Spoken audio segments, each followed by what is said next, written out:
Back in June of '01, someone left me unconscious on the side of the road in a hit-and-run motor wreck. I lost my career in IT. I lost my savings. I lost a photographic memory. I was messed up. Fast forward a little ways to July of 2002. I have an eviction notice from our apartment. I have turned my BMW into the bank. I'm waiting on Italy to make parts for my Ducati. I am 2 weeks out of a full shoulder surgery. I'm in an isolation brace, a neck brace, and a morphine pump surgically implanted in my shoulder. I call up one of my buddies and I say, "Hey, will you come over and shake my couch out for me?" He laughs. He comes over. He shakes my couch out. I grab all of the change off the floor and ask him to run me to a dollar store. I buy a bottle of awesome window cleaner, the cheap stuff, and a roll of paper towels. I also buy an empty squirt bottle so I can water down the LA Awesome window cleaner. The next day, I shove my sling just full of paper towels, and I hook the bottle of window cleaner on my belt hoop, and I start walking down the road, going business to business, just simply stating, "Hello, my name's Brian. I'm poor, I'm hungry. I'd really like to eat tonight. May I clean your windows?"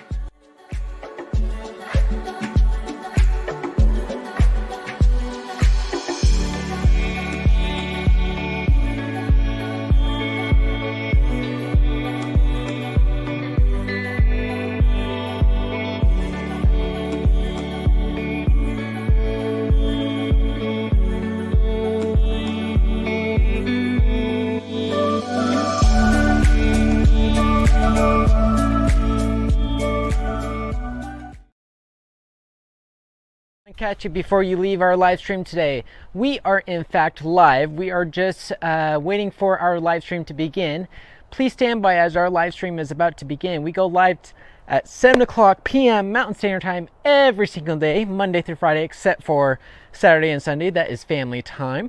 But thank you for joining our live stream today. Please stand by as our live stream begins and wait and watch our commercials.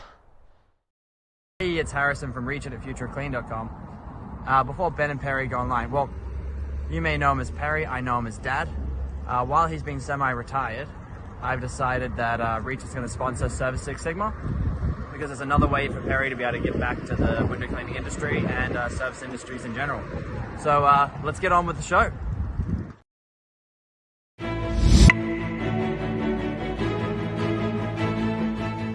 We have had many guests that we've had on our show. Be part of a growing community of guest speakers and share your professional insight in the mobile service industry.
Welcome to a free live stream built around 6 sectors. This live stream created for mobile service professionals we would like to introduce you to your hosts, Ben Berglaw and Perry Tate. Welcome to Service Six Sigma, built for mobile service professionals. Unmute. Here we are. We are live. Yee-hoo! Okay, today's live stream is with Denver Klassen from Canada, and it's going to be really, really interesting because he's actually got quite a broad scope of business. But first, I will explain really briefly what is Service Six Sigma. Service Six Sigma is for the service industry. So it doesn't matter which industry you're in, and then we're going to get guests from different industries and people who service the service industries. And so the idea is that we're going to be able to cross-pollinate different ideas from window cleaning, pressure washing, landscaping, roof guys, electricians, plumbers, all that kind of thing, everything in the service industry. And we're going to be able to get little ideas out of each person. The Six Sigma part is actually, Six Sigma is a business term about the perfecting of business processes by the elimination of things that are known to be able to go wrong. So sometimes you've got to expect the unexpected, and then as that happens, you build a new system and process to avoid it from happening again. And to make that easier, and also to make our discussion easier when we're talking with our guests, we have broken your business down into 6 sectors, right? So the first sector is the attract. That's how we get new customers, yeah? So it's our marketing and our social media and the way we use uniforms and truck wraps and things like that. Having attracted new customers, we need to convert them. That's our sales process. Now, that might be online, it might be in person, it might be over the phone with Google Earth, right? There's loads of different ways to go through that process. Having converted them to a sale, we need to deliver. So that's where tools and techniques, on-site safety, all that kind of stuff is involved. And once you've got all of that and the business is growing and starting to go crazy, you need more and more and more control, right? So the controls are your CRM, your softwares, your systems and processes, your standard operating procedures, your training regimes, all that sort of thing. Now that you've got a whole spectrum of what business is, you can then scale. And part of what we're going to talk with Denver today is about, this process of scale. And having scaled, we invite you as a guest to give back and pass on just some of the gems from an experiential point of view, not necessarily from advice, because everybody's got their own path, but from an experiential point of view, what happened to you and how you dealt with, what went on. So with no further ado, I shall introduce the man from Manitoba, Canada, Mr. Denver Klassen. Hey guys, good to be here. How are you, mate? Thanks for having me. I'm doing very well, thank you. Did I pronounce your last name right? Klassen. Klassen. Yes. Oh, that's more classy than Klassen. Yeah. It's people say Klassen. It's German. Oh, really? Okay. How long's the bloodline been in Canada? Well, it's Low German actually. It's not High German. It's not from Germany. German is from Ukraine. Oh, wow. Yeah. My ancestors came from Ukraine. They immigrated to Canada, probably before my grandparents. So before my time, yeah. But they went from cold to cold, yeah. Oh yeah, yeah. So what temperature is it there today? With the wind, it was about -18, I believe. Celsius. Celsius. Yeah. Yeah. And I'm like 31 degrees Celsius. Yeah, we'll get there in June for about 3 weeks, or July for about 3 weeks, and then wow, it'll get cold again. Classic.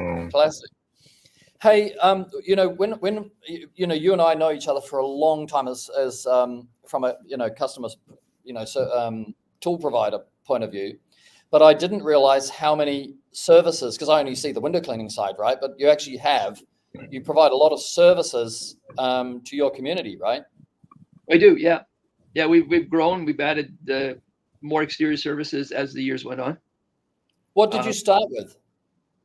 Started with window cleaning with just the applicator and a squeegee ladder, and then I bought a water-fed pole system about 1 year in when I started about 18 years ago. Right. It was one of these screw together carbon fiber Kevlar. Yes. I remember those with the water going up the inside, right? Up the inside, and well, I changed it to the outside. Good man. because Smart. I wanted the hose on the outside. But when you're going up 6 stories and you're holding every section is about 5 feet, then you got to hold it Yeah. above your head, screw another one on, lift it, Yeah. then screw another one on. I'm telling you, Oh, my left God. shoulder got pretty Shoulder strong. burn. Shoulder burn. Shoulder burn. I was like this. I started window cleaning in 2006 with water-fed. I never did squeegee.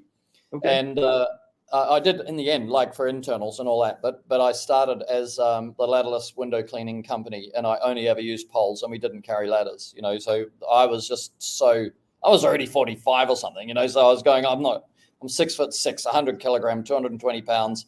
I ain't climbing a ladder. I'm not learning to climb a ladder.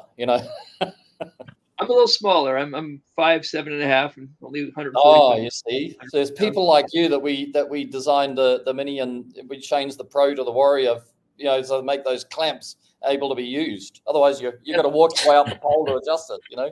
The Pro is tall for me. I can Yeah. use it. I have 2 of them, but it's tall. Right. Yeah. So we reduced that, made it the Warrior just to get those clamps closer to the chest. Yeah.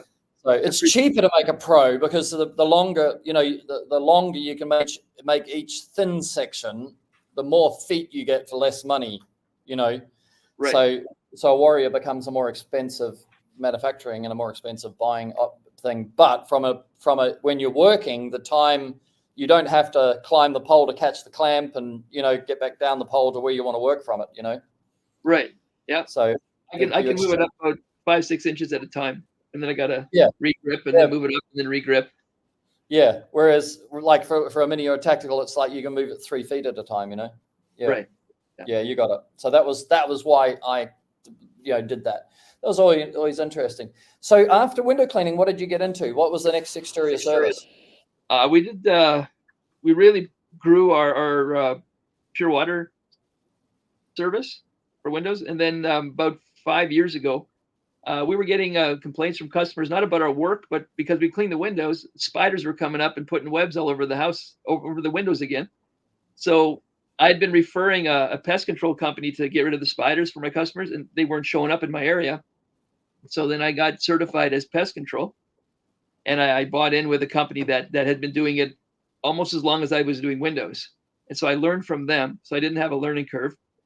And so we carry another business called Sunset Spray South. And that's what we got in next. That was about 5 years ago, I think. And then about 3, almost 4 years ago, we're in our 4th season, we started doing something called soft washing, which is a complete exterior clean. We wash anything from roof to curb without a pressure washer. So you'll see it a lot in your warmer climates where you see black algae, moss, mold, mildew growing on roofs or in the shaded areas, even on flat surfaces like concrete.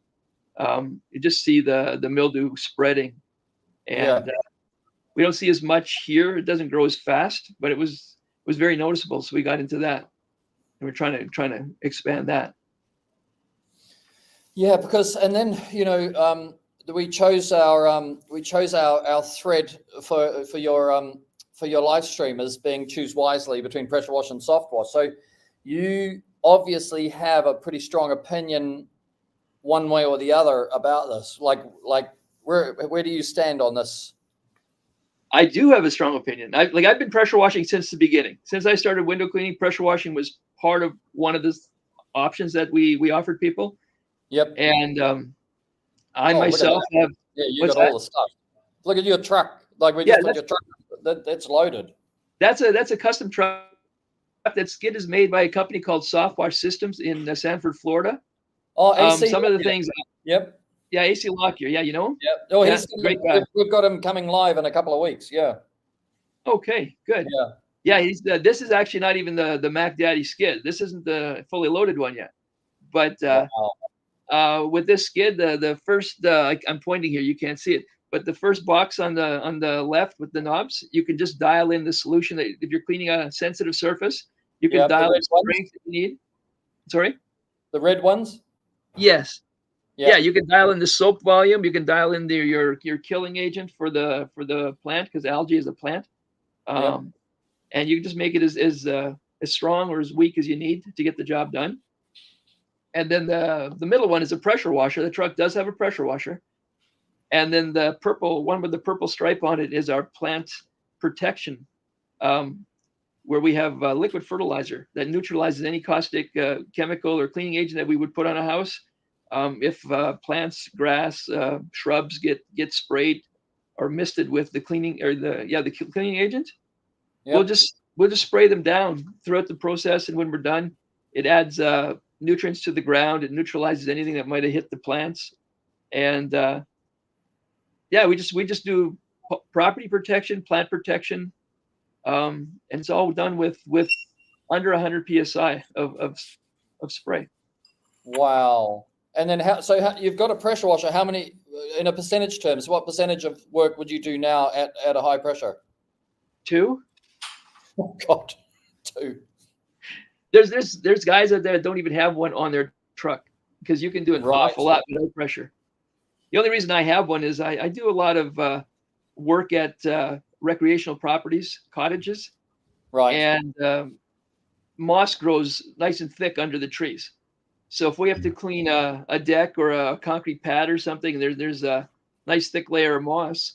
My cleaning agent has a hard time getting to the roots if there's a lot of moss cover. So I just use the pressure washer to mow the moss off, and then I get to the roots and I kill the roots of the growth after I remove the moss. And from a cost, from a customer benefit. So I'm thinking in the mind of your customer, right? So from a customer's benefit, if because you've obviously done years of pressure washing, so how would you compare your cost of service to a customer compared to pressure washing? Is it the same price? And oh no, it's quite a bit more expensive. Okay, it's not even close. It's like comparing a Mercedes to a Chevy Cruze. Got it. The quality of service, the quality of the final results are not even close. With the soft wash service, we can actually get onto asphalt roofs or cedar roofs that are very sensitive and wash the algae and the mildew and it's called Gloeocapsa. That's the black growth. We can wash that off, kill it and remove it and treat the roof without pressure. But if you would try that with a pressure washer, you would blow the granules off the shingles, and they would then just flow into the gutters, and you would damage your roof quite badly. And some of the roofs we do are cedar shake, and they're also very sensitive and easily damaged. Yeah. So we can clean that without high pressure as well. So, and the results, if you just pressure wash, it's like giving whatever you're washing a haircut. It's like just buzzing it at the surface, and the roots are still there. Yeah. And the next season, it'll bloom again, and it'll come back thick. And you just trimmed it and watered it; it'll just come back nice and thick and full again. So whereas you're killing the goose that lays the golden egg, bro. You know what? But, that's why we have to charge a little more. Yeah. But the results last 4 to 6 times longer than with pressure washing. No, you're talking my language. I mean, I'm, you know me. I mean, we haven't done everything perfectly, but I'm on the journey towards perfection, long lasting, the highest quality possible, because in the end, you can charge a good amount of money for it, make a good amount of money for it, and that's okay. And the customer gets a longer benefit. So it becomes, I don't know if you know the price versus cost analogy.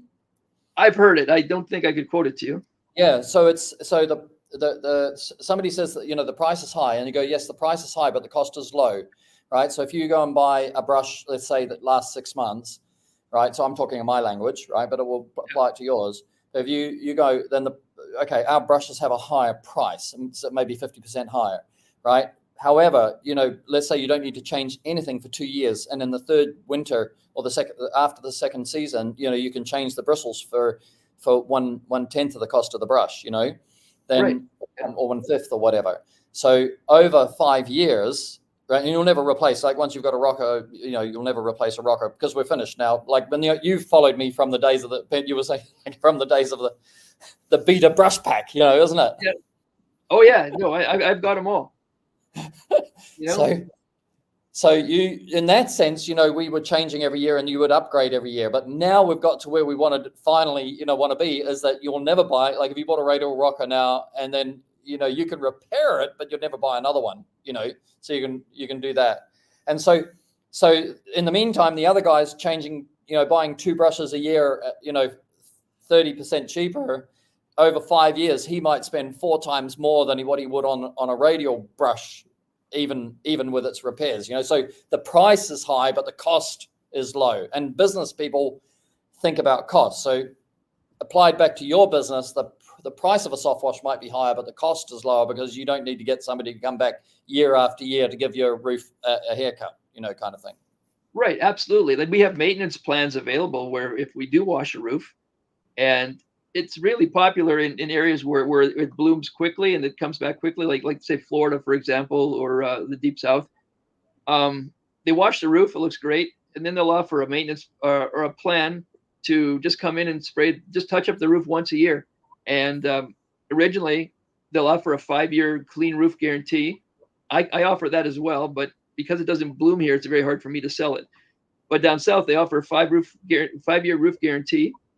Then if they come in and just do a touch up once a year, just to maintain that roof, they can add 1 more year to the 5 and just keep going until the roof is finally just worn out years later. It's a great way to help that roof live the life that you paid for. When people originally put it on, they buy a 30-year shingle usually, and they're often replacing them at 18, 20 years because of the algae growth and the UV breakdown. Just the damage being done over the time. So is there when you talk about UV breakdown, I mean, is there a treatment that you can put on it to protect it from UV? Yeah, we have a product we call Restore.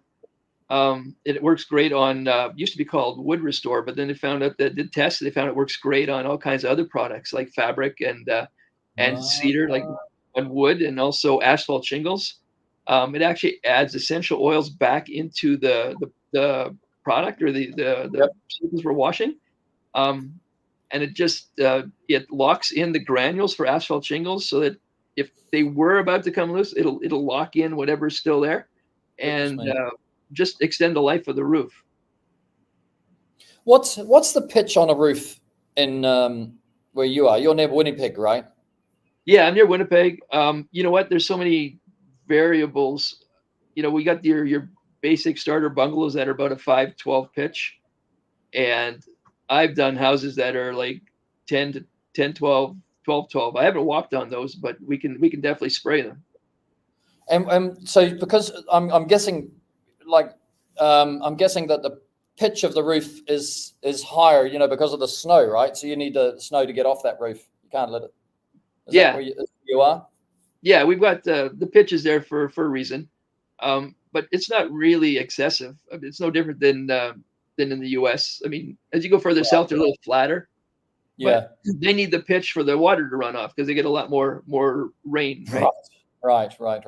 So if we get a lot of snow, then we just have to get up and clear the snow off our roofs.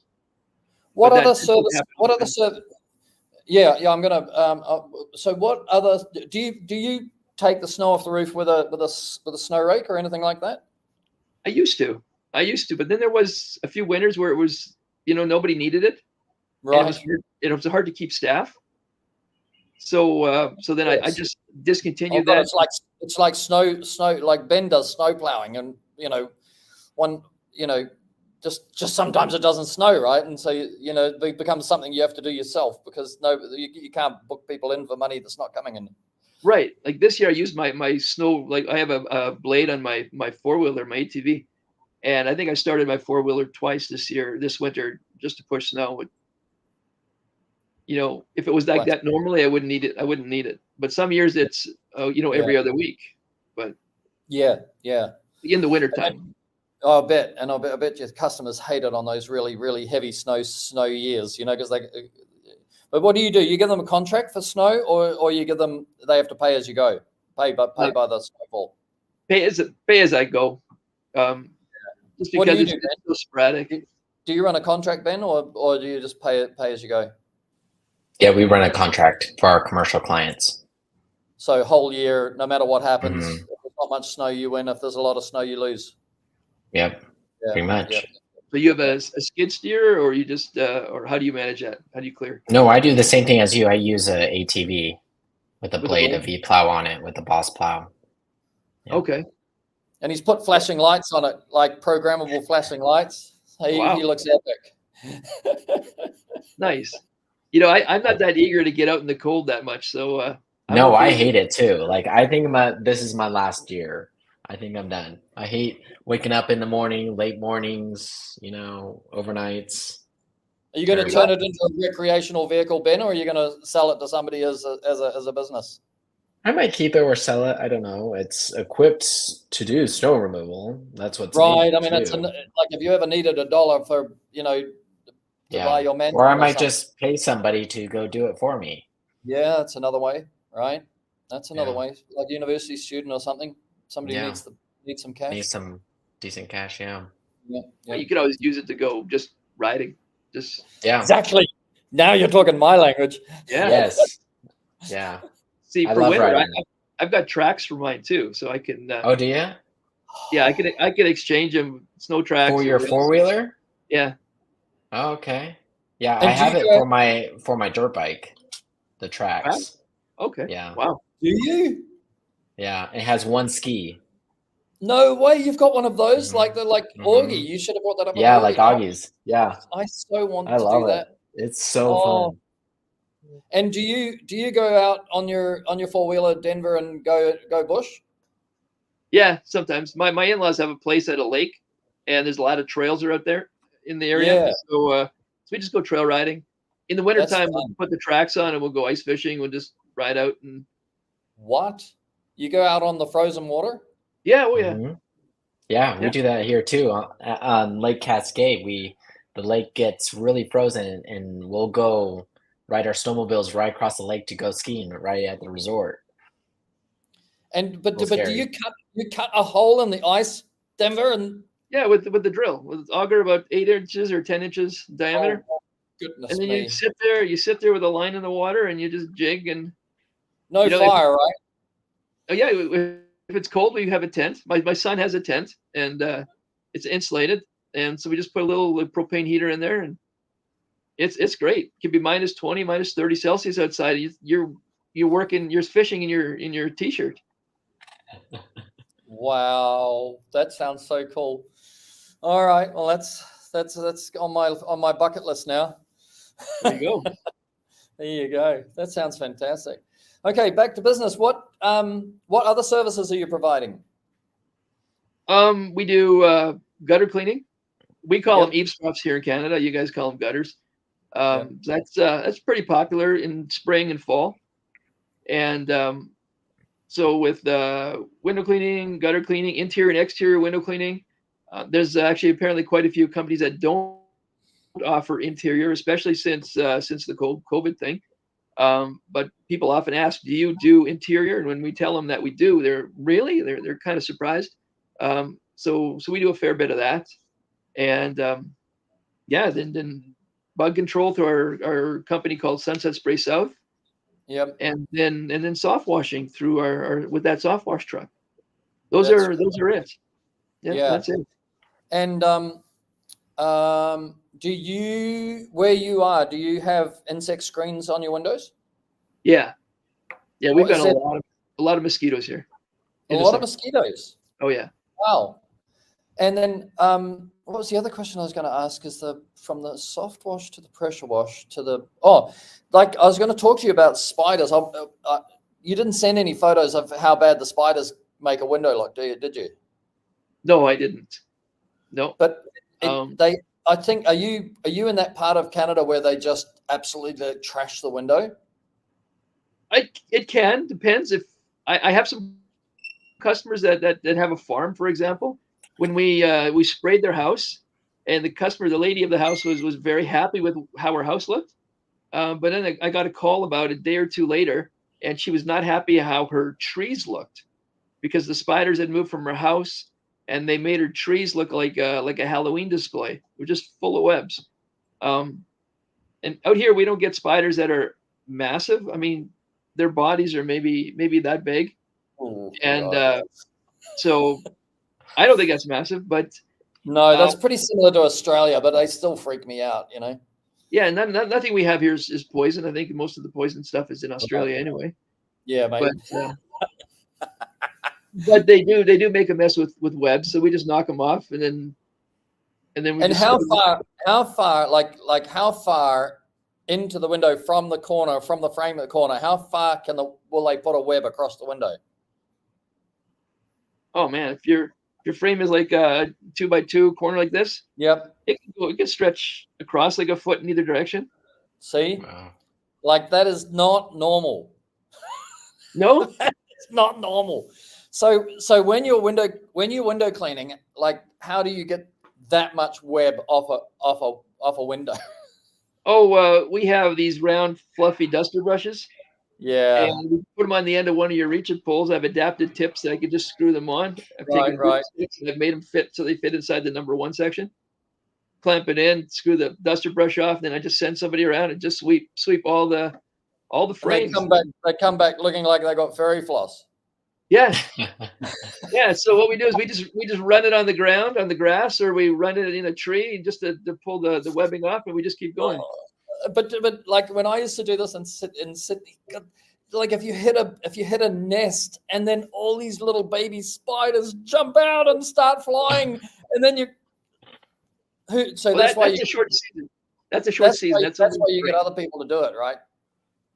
Oh, I would never. Yeah, right. I would never get anybody to do anything I wouldn't do myself.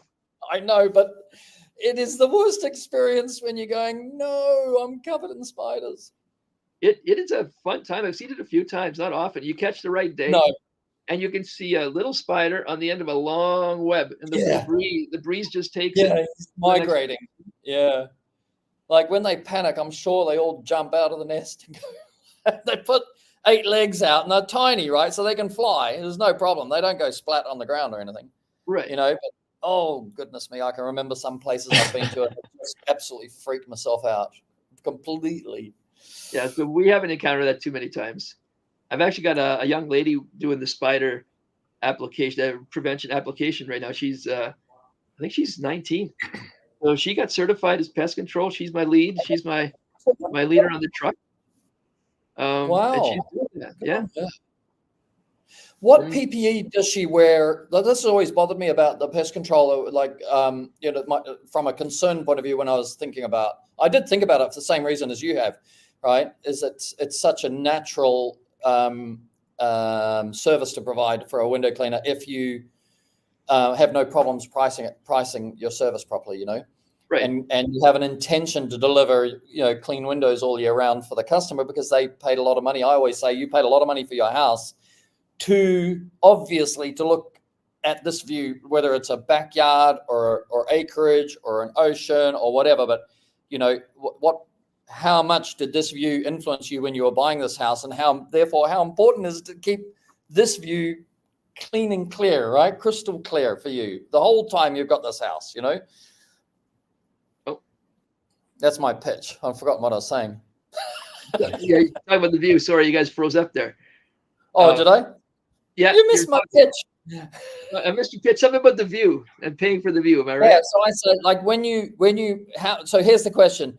When you bought this house, how much did that view influence your decision? Right? Okay. So, and they're going to say a lot, right? Because it's either acreage or a yard where they can see the kids playing, or an ocean or a golf course or whatever. So doesn't it make sense to keep your windows clean all year round so you really can enjoy the view? You don't want to have them clean once a year where you only, it's a little bit different because we'll talk about once a year where you are in Manitoba, because you don't have a whole year round season, but some people do. And then so about trying to keep that view available for you, and that's my job, is to keep you that view. But where you are with those spiders that can go 30 centimeters square on every corner, like you go, the integrity is like, if I'm really going to give you these clean windows all year round, I have to get rid of your spiders. I have to. Yeah, no, but it's a matter of what's important, right? Yeah. If somebody wants clean windows, they'll go around and sweep the spiders themselves. It's a budget thing. It's a budget thing. Some people can't afford both. Yes, but I think, and then this is increasingly going to be, as we have inflation coming in and people's salaries are not being increased at the same speed, and they can't go out and get a second job. Some people can do Uber or whatever to catch up, maybe, but the apportioning of money, is going to be, more critical for some people, less for others. People who already own their homes, it's no big deal if the interest rates goes up, people who have got loads of money in the bank, no big deal that food cost goes up. But the other people who are just, really using their annual income on their annual life, those people are going to have to start, making those kinds of decisions, Yeah, some people call it hand to mouth. Whatever they make with their hands, they just feed it themselves, right? And then the money's gone. And yeah. There's no savings there, right? But it's a difficult chapter because, for example, if you're trying to put money aside, or you're trying to give your children a better education, or try to give them a more experiential life, you want to go ice fishing with them, or you want to go this, you've got to buy the tent, and you've got to buy the way to get out there, and you've got to buy the fishing gear, and it's definitely a difficult decision, to make it.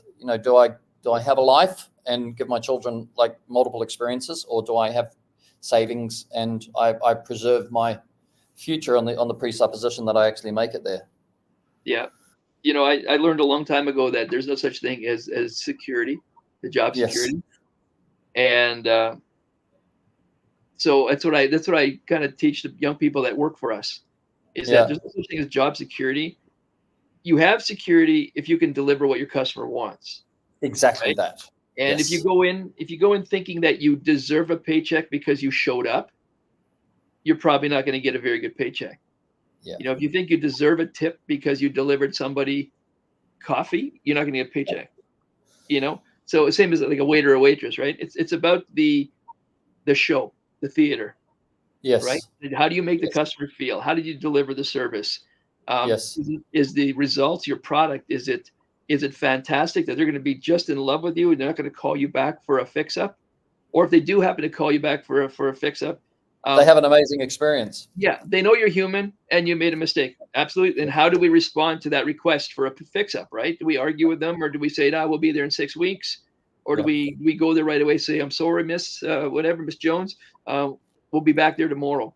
And and that's what I teach my team. And my wife actually ran a financial course with our team just a few months ago, just to teach them about money management. And wow.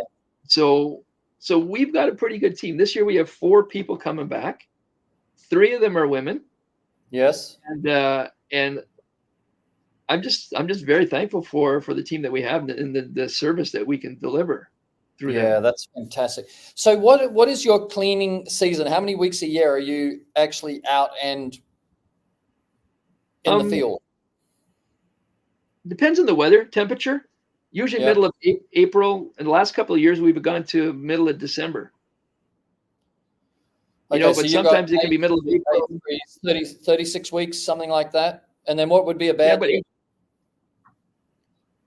8 months is usually a bad year. Right. And 9 months is a blessing. Right. It must make a huge difference, add another month's income to the year. And then do you make any money in the off season? Yeah, we have a handful of commercial clients that are small, like storefronts, that we just take care of them year round. And so we go out, even when it's cold, we go out at -10, -15. I draw the line at -20, and that's too cold. As long as there's no wind, we can still work. Yeah. And so we just take care of the stores that are on our main street, and do that 1 to 2 days a week. Okay. Yeah. Okay, it keeps you active and gives you something to do. Hey, one person on. Are you using the same CRM for all your businesses, or have you got different CRMs for each business? No, we use the same one. We use a company called Jobber. Right. Yeah. Okay, you enjoying it? Yeah, it seems to be good. Like, I have nothing to compare it to. I haven't tried any other ones. Yeah. It came very highly recommended, so we just bought their service and we adapted it to what we needed. I know there's other ones. There's Service Titan, there's Service Monster, there's a couple other ones, but Jobber seems to have what we need. And we have another program we use as well called Trainual. and that's our training system, where we got videos on there and how to do things. The pattern for using a squeegee on a window, we just got it broken down, and we have it all videoed, and it's how our team learns, right? And I think we've even got some of your videos on there as well, Perry. I hope they're not copyrighted because I'm using them. No. Mine are all open source. I don't give a rat's ass about people. I love sharing. I think sharing is caring or something like that. I don't know, but yeah, definitely you can use mine. We've got some really good ones on the radial technique and stuff like that. We put a lot of time into those. But and then so how often at the beginning of the season do you have a training regime where you remind everybody how to do everything efficiently? Yeah, we actually just last Saturday we had our leaders, our 4 people that are coming back, just in for a office training, just reminders. This is our standard. This is how we train new people. We got this many new people coming in. Just reminders on how to do stuff on their part, how to interact with customers. And then when it's warm enough to actually do water-fed work, then we'll bring them in, and we'll just have reminders on how to actually do the process on a window. Do you have overhead power lines there, or is everything under the ground? A mix. It's both. Depends how old the neighborhood is. Yeah, because that's the one that terrifies me. I just think, like we've got a PDF in our store for $1 now because we had somebody hacking us and putting in all these $0 orders. But it's in there for $1, which is about electrocution, how to avoid electrocution. You can print that and put your brand on it as well, But just that the risk is that somebody just has this idea that they're just going to carry a pole from one building to another or one window to another around here, and then there's a bloody power line and they haven't seen it or they're not, you know what I mean? Yeah. And I used to do it. The reason why I'm terrified is that I used to do it. And my buddy, a doctor in Fort Worth, Texas, he when he was at university, he watched 2 guys carry a ladder and hit a power line, like a high voltage power line, an aluminum ladder, and he watched them melt right down to the knees, right? Oh my goodness. Horrible. One of the guys died, and he stayed close to the parents, right? He would go over, a few times a year and see them as kind of like the surrogate son, because he was a medic, right? He was a doctor, so he became an emergency doctor even after that. I would have gone, no way. Wow. But just electricity just terrifies me. Terrifies me. That's one of the first things I teach them when we go out and we move the pole around. I said, we got to spot the hazards. You have to know where your hazards are. Yeah, and collapse the pole. Just get in the habit of collapsing the pole. I know it's faster and more efficient to carry it, but collapse the pole if you're going to walk across anywhere, Yeah. On a 1-level house like a bungalow, it's not usually a problem. But when you go for the 2-story or 2.5-story, sometimes the power line comes in right above the first floor. Yeah. And so you got to be aware of where it is. Yep. And or they go between buildings or whatever. We had this guy had only ever bought a BOAB off us, one of the 5 tools or 3 tools or whatever, they were gunslinger or whatever, but he died. He's the reason I wrote that whole thing on electrocution. I did I don't know, 20, 30 hours on it to try and get it all in one place, because it just was horrible. He was cleaning the Baptist church, and they'd put a transformer next to the wheelchair ramp on the footpath. So the transformer was built into the footpath. The wheelchair ramp came around. He's gone to go around from this window to that window, had to go around the wheelchair ramp and walk the pole into the cables next to the transformer. No choice. And he's dead in 0.3 seconds. Wow. Just horrible. Yeah, no, anyway, so that's so much critical. We've been very, very fortunate. I'm happy with our training because we've only had like 2 accidents in 18 years. One was a cut with a razor blade, and the other one, a guy scraped himself on an item, a cage we were taking off of to protect glass. We were taking it off so we could get to the glass, and he cut his hand on the metal on the grid that was protecting the glass. So how many grids do you get there? How many people are running? Like on the metal to protect the glass? Is it to protect the glass, or is it anti-theft? It is anti-theft. It's just like a metal just a metal grid that gets bolted to the building wall. It's nothing fancy. How close to the window is standard? This probably like that. Okay. It depends how deep the frame is. Yeah. It's bolted to the outside of the frame. Yeah. I'm just thinking because two places. the GeForce. I mean, I'm talking shop, but anyway, the GeForce is only like half an inch deep, and sometimes those some of the security stuff that people are putting in now, and those security rails are going to get more and more as this people coming from the developing third world, whatever you want to call them, the developing countries, where they've had nothing, and theft is considered an acceptable way of having something, and so Right. I think that we'll see a real big push on people putting security screens in, and then you've got to work out, well, how do I clean the window behind a security screen? I've done it as tall as 4 stories, taking the ultralight on a pole. If you twist it just right, you can get it between the bars. That's and you can turn your pole, swivel it, and you can wash just in one section at a time. The downside is the ones I've done have a sliding screen door, so somebody has to be up in the suite and pull the screen sideways, right? You still have to have somebody in the suite to do that. Yeah. So I kind of back out of those now, just because I can't do a good job. Yeah, it's difficult.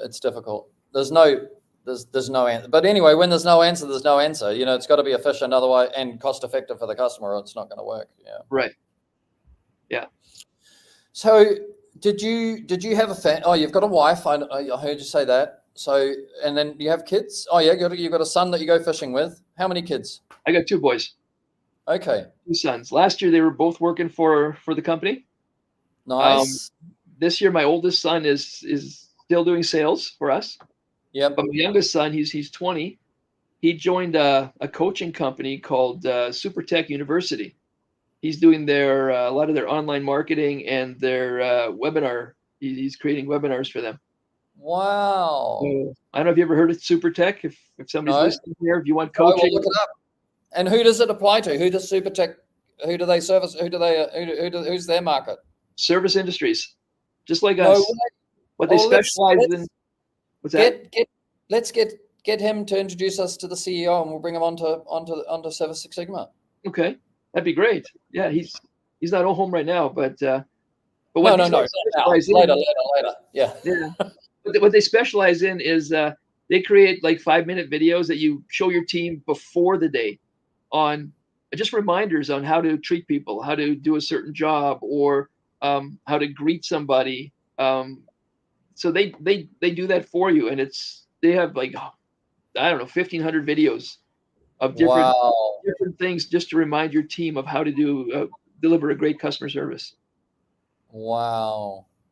Hey, from a local point of view, what do you reckon is your USP? Because you've been doing this for 18 years, like developing and growing sideways, as well with other services. But what do you reckon is the USP that they say what's in the head goes through the body, so there's something about Denver that creates a USP. What is it? Unique selling? Is that what you're talking? Yeah. What makes your businesses unique and what do you want to make it more preferable than any other competitor? In the beginning, it was me. I had a hard time getting out of that. I had to be at every job. Right. So in the beginning, it was me. Now it's more, my team still delivers as if it was me. We can still deliver the quality service. So that we're really proud of. And also it's the quality of our equipment. So you saw my truck. The truck there's nothing like it in Manitoba. We're the only truck like it in central Canada. And I don't know how many customers you have for your Reach It brushes and poles, but other than Ken, I know Ken Taylor from Winnipeg, but other than him, I'm not sure who else you have here in Manitoba, but the brushes are second to none. And that really makes a difference. And I proved it last year because we lost a pretty big job, to a cheaper company. And then a couple months after they were supposed to do it, we got the call and said, "Hey, can you come take a look at this?" And they looked, and they hadn't been done yet. That's what it looked like. I said, yeah, I'll do a sample half a window. Then you can decide if you want us to do it or not. So I did a sample half a window with radial rocker and then ultralight to follow it up because it was a post construction clean. Right. And it was great, right? So my team went and we got hired and we killed it. It looked fantastic. And then because we did a great job with your brushes, we lost the job in fall. They did it again, but they went with the cheaper guy. And then we lost it now in spring again because they went with the cheaper guy because we did such a because good you actually cleaned it properly. Yeah. I was a little frustrated with that, but that's unique about us. And and we build everything, other than near poles, we make our own pure water systems. I have a red, but I have modified everything else. My vans and that truck has a home built system on it for pure water. Yeah, because you've got all the gizmos. That's like Ben. Ben's got all the gizmos. Yep. Yeah, so we build whatever we need, and that allows us to take on jobs where other companies will say no. Yeah. Like originally, before you had the radial rocker or that rinse bar that shoots to the side like that, the newest rinse bar, you had the one that shoots straight out. Yeah. I needed water in the corner, so I actually heated up a needle and I burned holes in the rhino tube all the way around. Yeah, to jet the water sideways. So great. Wow, why didn't I think of that? But anyway, but I love the peacock, tail kind of, effective radial now, so it does the job. Yeah, it's fantastic. Yeah, but that was, you look at that was years I was trying to solve that problem, water in the corner. We used to have the little jets in the middle, in the center of the brush to put water in the corner, but it wasn't over the top of the brush, so it wasn't the same as leaving pure water on the glass in spot free. Yeah. Oh, you're a clever cookie. Yes. You came up with the other ones. Now I don't. My design is actually in the museum box. So the Reach It Museum. That's great. I do promote you guys a lot. So thank you. Well, you've been on the whole journey with us. I think. And so let me ask you this then: like, which service delivers the highest? I don't want you to say the hourly rate, I don't think, but what service delivers the highest hourly rate from what because there's a lot of investment. It's not fair just to say, oh, I make $300 an hour here, because anybody listening to it, the juxtaposition is how much did you spend on the equipment, isn't it? So, because you've got that skid, I think, is $20,000, $30,000, $40,000 something. It's about 50,000 American, about 85 here in Canada. 85,000, yeah. So you're running an exterior service business with $100,000 worth of gear. So yeah. But which service is your preference? As far as just return on investment. Return on investment. I like the window cleaning. Yeah. Because it's all paid for already, but the potential for best hourly rate and the more wow effect is the soft wash systems, the soft wash truck. Just that the dramatic change, you see it right away, and unfortunately I can't do that on that same house every year, but right. But it's that would be nice. I don't know if I said to you before. It's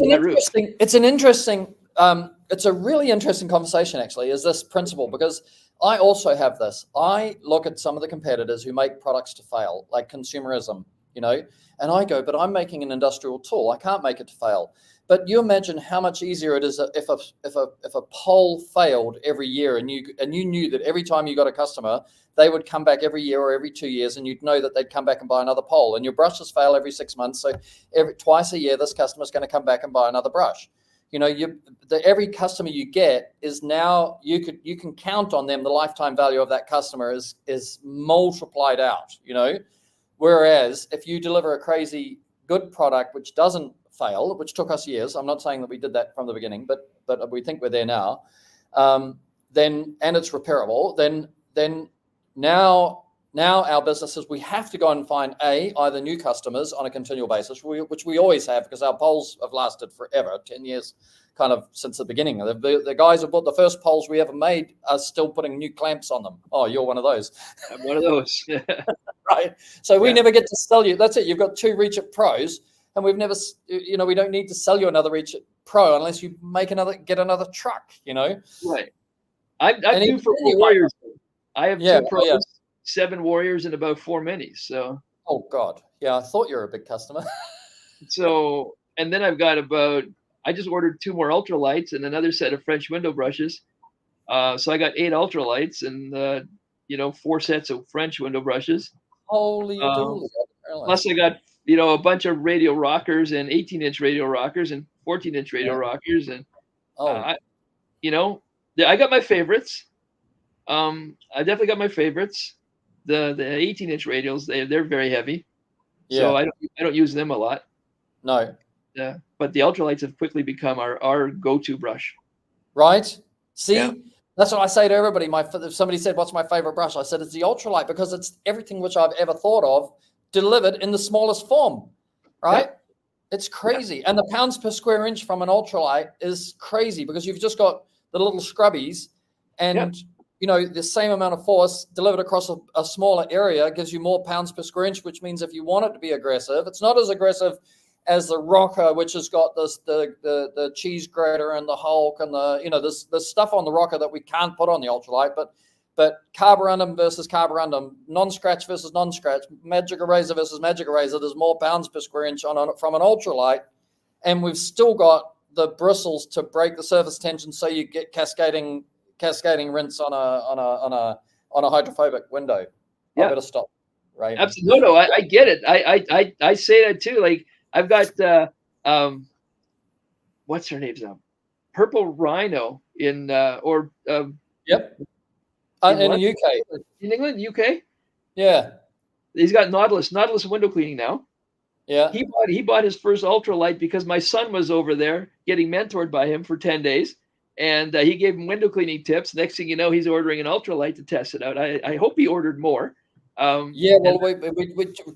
get in touch with him and find out that he's using the right technique, because the thing which I find is that guys, they're so ingrained in Gardner over there or Tucker in America or whatever, and they've got this technique that was developed like 60 years ago, and they don't, and if they don't understand that it comes, and by the way, part of what I've learned from Service Six Sigma is that I need to put something in the box with the brush. I haven't done that. And now I'm realizing that it's so easy for me to fix. I need to say, you need to watch this video. Here's a QR code, go and watch this video before you touch this thing. Right. Because Ben came to me, the reason Service Six Sigma exists is because Ben came to me and said, your social media is crap. Right. And I said, well, I said, I don't, every influencer, can influence, but they always want everything for free. And then Ben said, no, I've already bought the radial rocker off you, right? But then when he got the radial rocker, he's still got to go through this process of learning the technique, and that's what it actually taught me a lot, talking to somebody. Now Ben into an ultralight. Oh, he's got an ultralight. Now, have you been using the ultralight yet, Ben? I have. I used it today. Ta-da! It's a game changer compared to like what Denver was saying. You could totally feel the difference on the pole, especially on a 2-story home. Yeah. How light the brush is. Oh, totally. Yeah. Like I could feel a difference for sure. It's only 6 ounces, right? Without the gooseneck. It's 6 ounces. It's the whole brush, right? And I would say it's a lot easier to swivel the brush on the window as well. Because your pole is a drive shaft and an axle, right? That's its function. Mm-hmm. The less load, you want the load, everything which is in your every ounce of movement you make is a calorie of energy. In order to have that calorie, you have to eat food. So there's another level of efficiency in actually. You don't need to eat as much if you are more efficient, right? And eating costs money. So I know it's a long shot, but it's actually true. Is that like making your life easier is it saves you money, and you make more money, you save money, you've got more power at the end of the day from the food that you ate. You go home and be a good husband, a good wife. A good husband, good wife for the women, and you be a good dad. You know, you got energy. Yeah. And, you know, that's so true. And I thank you for always innovating, because up until last year, because of the heights of the buildings that we work on, I was afraid to hire ladies to join our team, because I know how strenuous it is on the upper body and on the shoulders, especially even the arms, the forearms in here. Like mine are sore from doing it for 18 years. But the ladies on our team, they were washing windows at 7 stories last year. You know, on one particular building. That's so cool. And it had an ultralight on the top. Of course, we used the not the ultralight, we used the French window brush. We went down to the 8-inch just to make it even lighter. But yeah, they were operating a Warrior with a plus A, a plus B, and I think I had a C on the end yet. Right, from the old days. Yeah. And they were doing that for, I don't know, probably a couple of hours. It was just a small section where it was 7 stories, just because where the landscape goes down. Yep. And the landscape's dropping away. Yeah. So there were 7 stories, and as we got up the hill, then it got turned to 6 stories, and they're still working the same height on the building. But yeah, they would never have been able to do that with the rocker, which is, you know, twice as heavy. So I'm very thankful. Maybe 4 times as heavy. Hey, Denver, let me ask you this, because Ben asked me this the other day. He's picked up a high job, right? And he was asking me about an extension for his pole. And he says, and I said, oh, the extensions go, plus A goes in the middle near the top, and then plus B goes in the middle. And then and he goes, oh, like, he was kind of disappointed. Like, don't you have it where you extend it from the bottom? Now, you know, we came up with the XT, which became the plus C. So we invented, you know, that logic of turning a pole section upside down, you know, and then using it as an extension. Rather, because in the old days, people would go to 8 sections, 9 sections, 10 sections, like that, trying to keep it all telescopic, right? Right. But Denver, what's your opinion on plus CXT versus plus A plus B? I think a Warrior with 2 C's on the end works fantastic. Then I don't have to take the Warrior apart and put an A and a B in there, right? Otherwise, I got to take the Warrior apart, and then I can put the red section, which is an A. Then I got to fit it in, and then I got to lift it up, and put the next section apart. But if it's a real quick job, I can lift the Warrior, which is almost 40 feet, right? Yep. And then if I want to go 6 stories, I just put a C on the end, or even 2 C's. It's just quicker. It's more efficient for me. That's not my answer. But that said, you can't get to 7 stories without the A and the B. Well, the A weighs less than half the weight of a C. Right. So but that's high up. Yeah, when you go high, So and the B weighs only marginally more than a C, because the C is so big and so heavy, right? It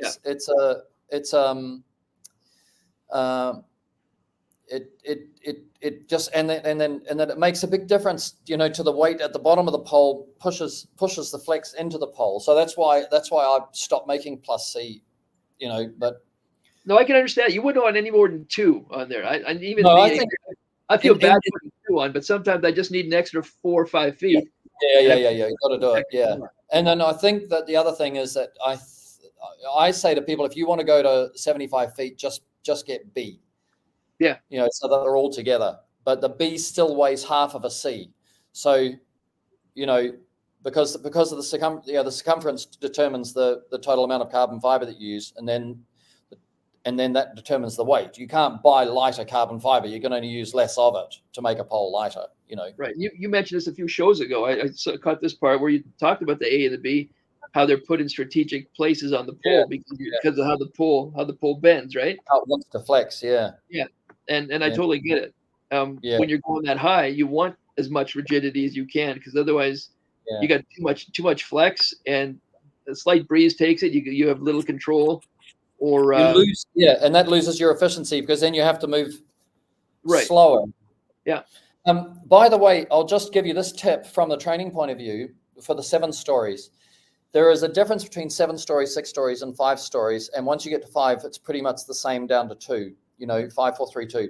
5, 4, 3, and then 2 and 1 are exactly the same, pretty much the technique. But at 7 stories, the point that I try and make for people, which if you haven't got this in your training regime, I would add this. This is two things: one, what to do if it's windy, and two, the process. So when you're cleaning at 6 and 7 stories, you're going to move horizontally on the ground, and you're going to ask a brush to move vertically on the glass. Right. So point that out. You shouldn't be using your arms like you would at 1 and 2 stories. That's all arms, no feet. Right, you step forward. Then there's a transition where you get into the rocking motion where you can use arms and feet. But then once you get to 6 and 7, it should just be feet. No arms. Right. Yeah. No, that is something I teach as well. It's hard to put it in video because they only do it once or twice a year maybe, and they forget. Yeah. So when we get to that place, I usually show up and I just remind them. Fantastic. Hey, Chris Lombardo. He's another soft washer. He's a great guy. Oh, great. Yeah. Okay, good. Well, we're looking for new guests because we're going to find 5 a week. It's great. So I'll tell you the other thing, that if you understand this physics of what's happening when you're cleaning a window, right? You're going from the bottom of the window. Let's say you start at the bottom. Let's say you go from the bottom of the window and you go to the top and then you come back down to the bottom. Now, and in scientific terms, you're going to accelerate. You're going to be at 0 speed. So you're going to accelerate to a certain speed. Then you're going to maintain a consistent amount of force until you get to near the top of the window. Then you're going to Then you're going to decelerate and stop for a microsecond, let's say, at the top. Right. Then gravity is going to help you accelerate, and then you're going to use your muscles to control the descent. So it's not free fall, right? And then you're going to control that, and then it's going to decelerate and stop at the bottom of the window, and then you're going to accelerate again. Now, at the top, there's everything is normal at the top of the window.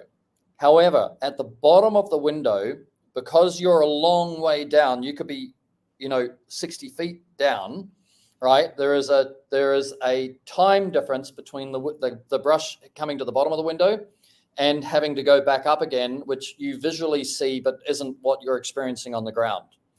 So this is where normally the error is. Whereas 1 and 2 story, we go like this, and you can go through this: accelerate, maintain, decelerate, stop, accelerate, maintain, decelerate, stop. That's the actual science of what's happening to the brush. And you can go through this process just absolutely normally. But when you get to 6 and 7 stories, if they see the brush coming down and then they go to accelerate, then that's how they put it's that accelerating motion which they put the flex into the pole. So you just train them at 6 and 7 stories that on the downstroke accelerate slowly, and less of your energy will be lost in flex. The pole will stay more rigid. Years ago, I actually broke one that way. Yes. Yeah. So I snapped not one of yours. Not one of yours. But I've snapped a few in my life, and usually when I'm exhausted and I'm trying to I'm doing a 3-story or 4-story building, and I'm coming down, and thinking I can get down, I'm down at like 20 or 30 degrees off horizontal and thinking I can push it back up again. That's when you're pushing against fiberglass, and I'm flexing the pole to reduce the surface friction and trying to push it up, and then bam, like snapped. Yeah. Yeah. So I haven't done that. I haven't done that for years, and no, me neither. Well, I'm very proud of my team and how they've taken care of the equipment. Right. Yeah. Yeah. There's definitely an angle you can't go below. If you go below, you've got to shorten the pole. Just walk into the building and go, this is not worth pushing. Shorten the pole, walk into the building, and then push it up again. Yeah. And that's where the word is. You reach up, you undo it, and you slide it down 6 inches, and then you just keep going. That's all. It's just shorten the pole, and you're fine. One more thing, and then over to you, Ben. The other one that I wanted to share, because there's very few people, by the way, in the industry that clean at 6 and 7 stories, and a lot of people don't understand that when you have a 7-story pole, there's only 1 story of that building, and each story, 6 and 7, are pretty similar, and then 5, 4, 3 are similar in the technique, and then 2 and 1 are similar in the technique, and so when you have a 7-story pole, 1/7 of that building you're going to clean at 7 stories, and 1/7 you could clean by hand. So this is the 80-20 rule, which you probably heard me talk about for years.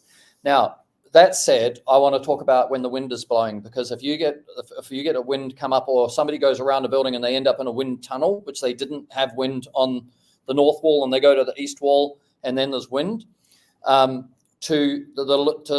even if they never experience it, but to know that you corkscrew the pole, you twist the pole into the wind. So you corkscrew it. If they see the pole flexing like that, you'll turn the pole like that. You'll tighten its flex and straighten it, right? Okay. So it's one just for them if they come across. Obviously, there's a day where you say if it's too windy or you feel unsafe, you should never extend a pole, But if they are on a job and the wind comes up and they start getting gusts of winds, knowing what to do. It's a bit like first aid, right? I've never done CPR, but I kind of know how to do CPR. I've never verbalized it. I think I probably do that instinctively, but I've actually never verbalized it. So yeah, and then drop that into your training regime if this ever happens, you go, okay, I'm going to twist it that way, and it starts falling off the building, and you twist it that way, and it straightens up and goes in and leans into the wind, Yeah. No, good. So that's the only one building that we do. I try to say no to those. Yes. It was such a small section. They couldn't, no rope company would do it. It was too expensive. And they asked if we could tackle it. And I said, theoretically we can, but it's got to be a perfect day. Yes. So then we pick our days. Unfortunately, it's a 2-hour drive away. Oh, goodness me. So Ben, over to you.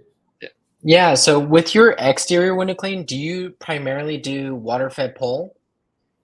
Yeah, in the spring, summer, and fall we do. As long as it's above freezing, that's pretty much all we do exterior. Okay.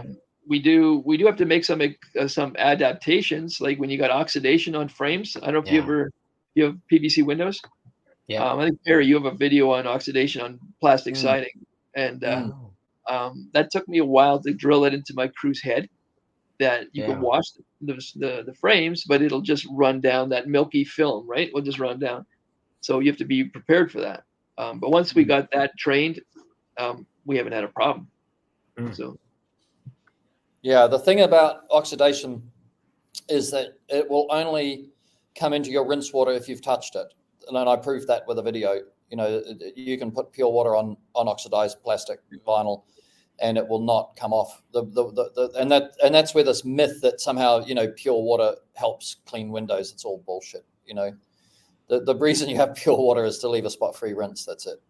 Right. I mean, I teach my people to actually wash the frame. So in case they let's do it on purpose. Let's wash it, get most of the oxidation off. Yes. Then do all the windows all around, and then come back to window number 1. Now just do the glass.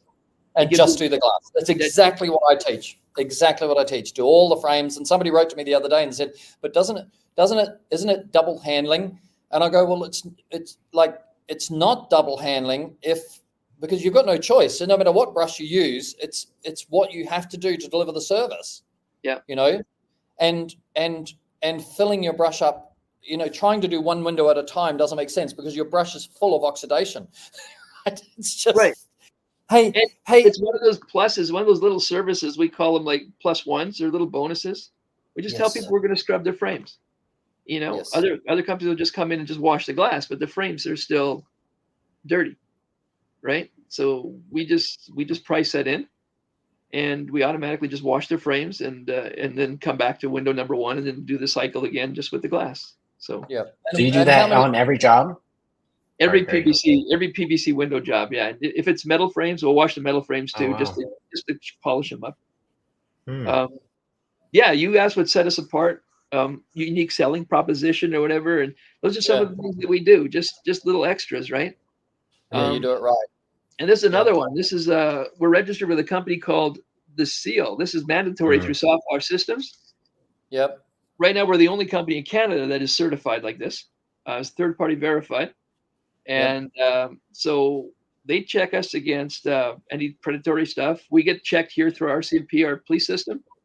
And then the company that checks my people and myself included send our information down south to the Seal, and they verify our insurance. And then they print us these hologram cards, and people can QR code them to our website and tells them about us. And one side is a review QR code. You go to the customer's place, you want to review me, just scan that, and then it takes you right to a link where they can put in a review right away. So in the last year, through our system, our CRM, and our company we use called Nice Job that collects reviews for us, we went from like 30 or so reviews to almost 300 in about a year or so. So so our reviews have really jumped.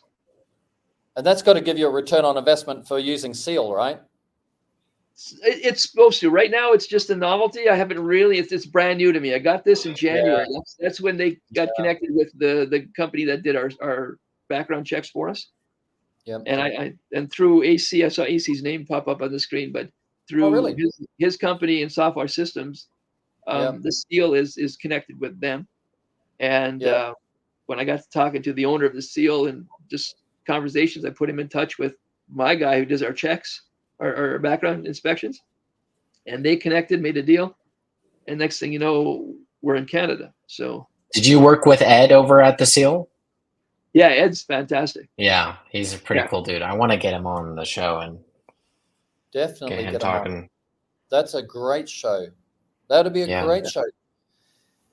Ben, your voice sounds better. Thank you. It's the pink juice. It's the pink juice that you're hating on. We've had Ben in the background because he started when pre-show. He's got the huskiest voice, and they go like, "That's like." I'm a new man. Like he's 12 again. Yeah. It could be that pink stuff that you're drinking that's making sealing like fabric softener on your throat as it slowly poisons you. Oh God. Hey, I was going to ask one more question, Denver. We're coming close to time. It's been very, very enjoyable, by the way. The French pane windows. We have a 6-inch and an 8-inch ultralight. If I can indulge, I have no idea what people use them for or how much they like them or anything like that. I know I made them because there was never a brush. Like if you have French panes, cut-ups, whatever, and it's a regular clean and there's nothing on them at all, then I think a bristle brush is fine, whether it's a Beast light or a light or a radial or whatever, anything like that, you can use just a bristle brush. But the problem it came and is and was and always has been when you've got stuff that doesn't come off with bristles and water, right? What the hell do you do with a French pane? And it was always you got to blade it or you got to go back to manual and you got to get steel wool on it or whatever. And so that's where, somebody said, can you cut down the ultralight to 6 and 8 inches? And we could just do it. So if you could share with me your personal experiences with it, I'm just going to indulge. Okay. Well, picture a French door. Usually they have 5 levels of small windows and about 2 or 3 wide. So we're looking at 15 small panes of glass. Just imagine squeegeeing that with either you're washing it, hand washing with a microfiber towel, and then squeegeeing it dry because you don't want to leave water spots with a 6-inch little squeegee. So you're just wiping a little window, then you're getting in there and you're squeegeeing a little window, right? And you're talking 15 of those. Now you got a whole wall of that. You got 4, 8, 10 walls, depends what kind of building you're in. Actually, I have a customer that I work for, I think had, I want to say 1,500 French windows. Okay. Wow. And that drove me nuts. We did that all with squeegees. Okay. And, but you put the little French window brush on and you're putting it right in the frame because a 6-inch is small enough to fit all of them. I've never found one smaller, but an 8-inch will fit into, sometimes you get these 10-inch sections. 10 inch, yeah. 8 inches will do 10 inch. An 8-inch fits in nicely in there. And it's quick. It's quick, especially if you're just doing a dust removal, like just a quick wash. Yeah. I wouldn't change it. Wow. And I think what because before I always wanted to make a 6-inch like radial or whatever, because for a long time radial is about 2 inches or whatever. But by the time you put a 2-inch brush in a 6-inch window, there's no agitation. You haven't got anything to go up and down. But because ultralight is only like half an inch, top to bottom, it's like a Sorbo squeegee almost. The size of it, and so then you've got actually agitation going up and down and rinse happening, when you come off the bottom of it, Right. And what was I going to say? The saving grace, like the comparison for the radial rocker versus the ultralight, is the rocker won't get into a corner very well. You got the bristles that flare out, right? You got the bristles that flare out, but because the round pad is wider, it's about 2 inches wide, you still have quite a bit of the corner that isn't agitated with the pad. The bristles remove the dust, but it doesn't always remove the debris, if that makes sense. Yes. Yeah. So that's where my team just loves the ultralight, because it gets within half inch or quarter inch of the corner, and that little bit nobody's going to complain about. And that's acceptable. And then, by the way, when you have a look at GeForce, you'll see what we did in GeForce. Ben noticed the other day, but all of our GeForce scrubs are oversized by 5 millimeters. 5 millimeters is like a 1/5 of an inch, something. And so the idea of that is that they can then go against a frame or into a corner and then compress, and then as they decompress, they're agitating. You know what I mean? Okay, yeah. So you're basically concertining the material into the corner, and then as it expands out again, it's actually moving in the area that you wouldn't normally get to. It's kind of like a little agitation in itself, but in a concertina style, I've used the GeForce a little bit. I have I think 3 or 4 of them, but my people still go back to the ultralight. Yeah, there you go. Yeah.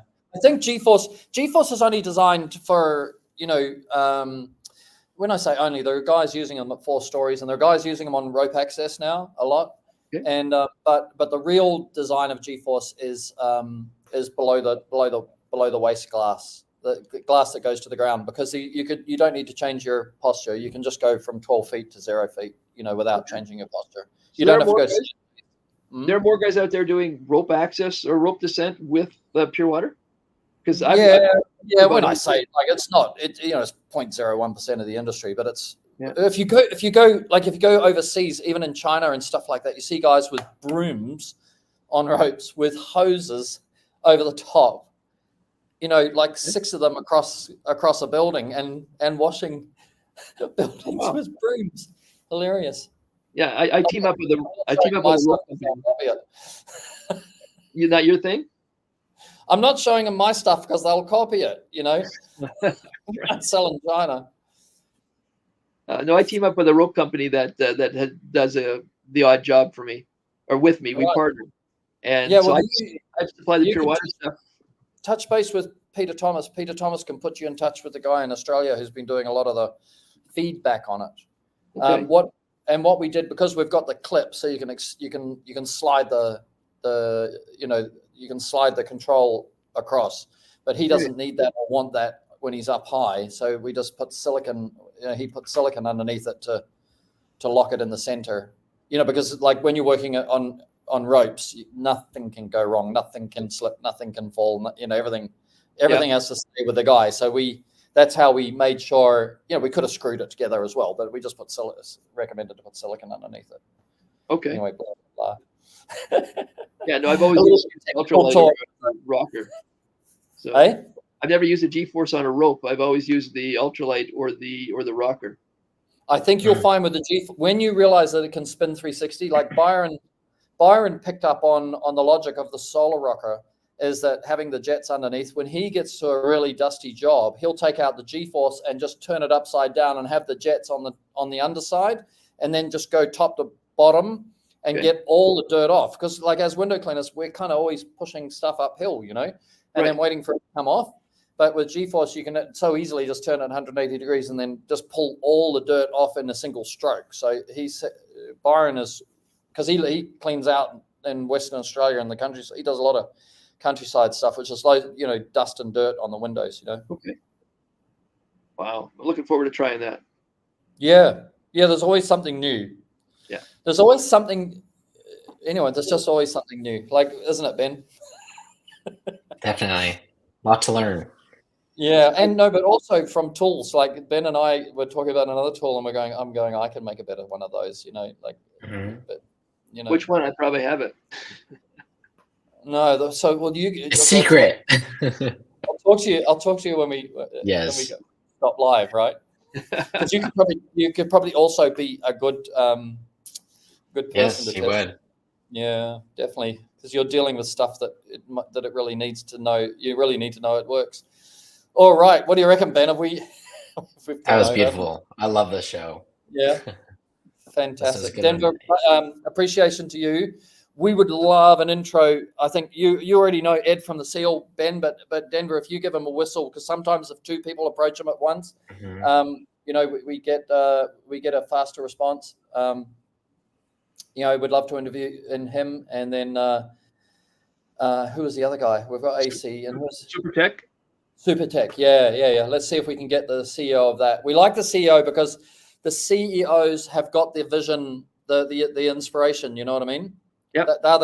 And that's what we want to talk about. Like what was cracking along in your brain when you came up with this and made you go to commit your life to helping other people with this thing. So, yeah. Okay. Yeah, I'll talk to them. I'm on a pod with them tomorrow's Thursday, right? So Yes. Yeah, today's Wednesday. No, today I don't know. It's Wednesday here, so don't ask me. Okay, so on Thursday at 6, I'm on a group with them every week. So nice. Chat with them. All right, mate. Thank you very much. It was really fun. Enjoyed it a lot. Yes, thank you. Stay on and we'll chat afterwards. Yeah. Okay. Okay. All right, we want to thank everybody for joining today's show, and join us live tomorrow for our next podcast.